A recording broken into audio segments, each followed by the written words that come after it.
Suddenly we're at peace now at 4, right? That deep, rich sound is the cello. It's being played by Sarah Stone, a cellist who travels the world.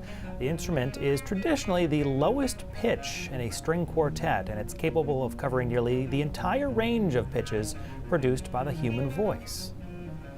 We are bringing it up today because, did you know, today is International Cello Day?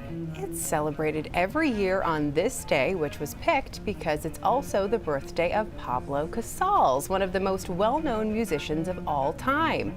Casals was born in the Catalonia region of Spain and started learning to play music at the age of 4. Here he is at the age of 40 in 1917 at Carnegie Hall in New York. He's most remembered and acknowledged for his recordings of the Bach Cello Suite. Sarah is playing the prelude from this suite in the background. Let's just listen again.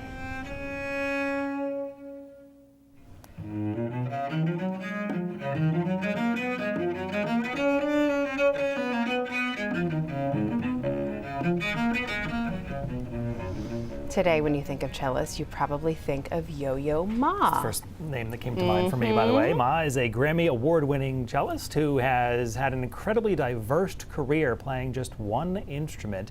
He's played for presidents. He has performed on soundtracks. He plays American bluegrass music, tangos, traditional Chinese folk music. He's collaborated with Carlos Santana and James Taylor. Last year, in a surprise for many, he performed with members of the Wabanaki Nations at a dawn ceremony at Acadia National Park.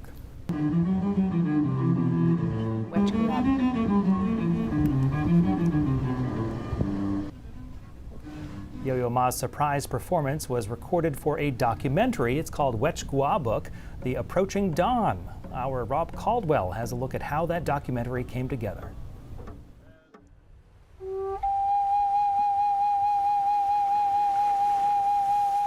In the beginning, there was no plan to make a film.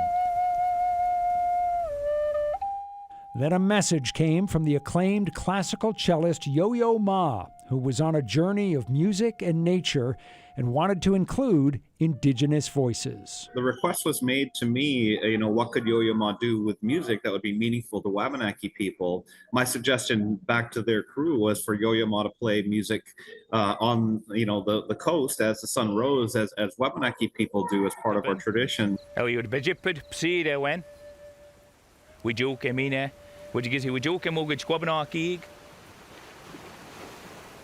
I thought it would be a kind of a crazy thing to ask, but Yo-Yo Ma and everybody involved was more than up for the idea. Let me just follow up on that. Well, we got a call from Yo-Yo Ma's office. That's not the kind of thing that happens every day. What was your reaction when he reached out to you? Well, first I read the subject lines from the office of Yo-Yo Ma, and I immediately thought, what kind of spam is this? So yeah, complete shock. Not something as working as the executive director of a museum, not the typical question you would get, but it was also quite pleasant in many different ways because of the way it was asked, where literally the voice of me as a Wabanaki person was going to be listened to, and right from the beginning, the energy was set for a really beautiful relationship. Lauren Stevens was asked to take part in the performance and lend her voice.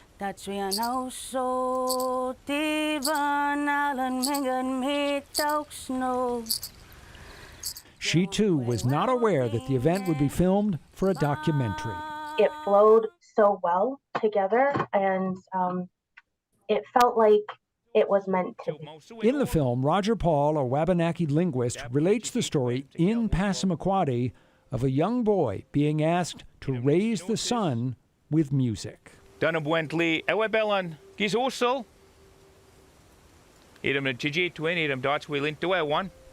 don't even hear the English language spoken until about 3 minutes in the film when my voice shows up. So it really does center a Wabanaki worldview by hearing the story in our language. The documentary captures something remarkable.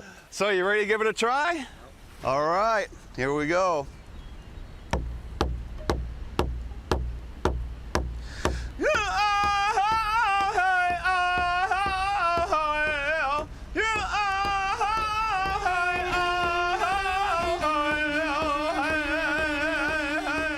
the fusion of Passamaquoddy music and history with the artistry of Yo-Yo Ma, perhaps the best-known classical musician in America.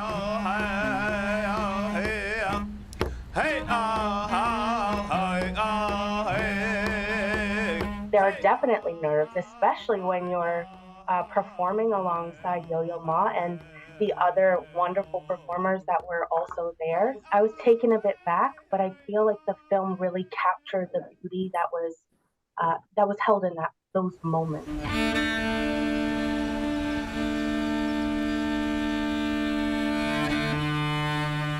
The film is part of what's called the Reciprocity Project, a series of short documentaries intended to amplify Indigenous voices, foster connections between people and the earth, and stimulate conversations on climate change.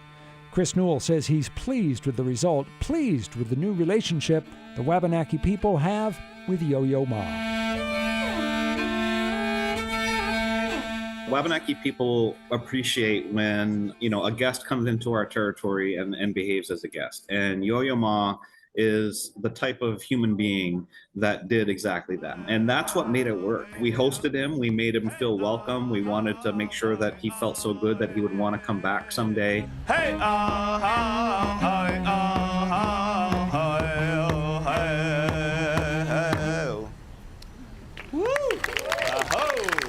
First powwow cello. In general, just a great example of, how human beings should behave, when we first meet each other. What a moment to be captured. Seriously. I broke into a smile when they started performing together. Yeah, history right Love there. it.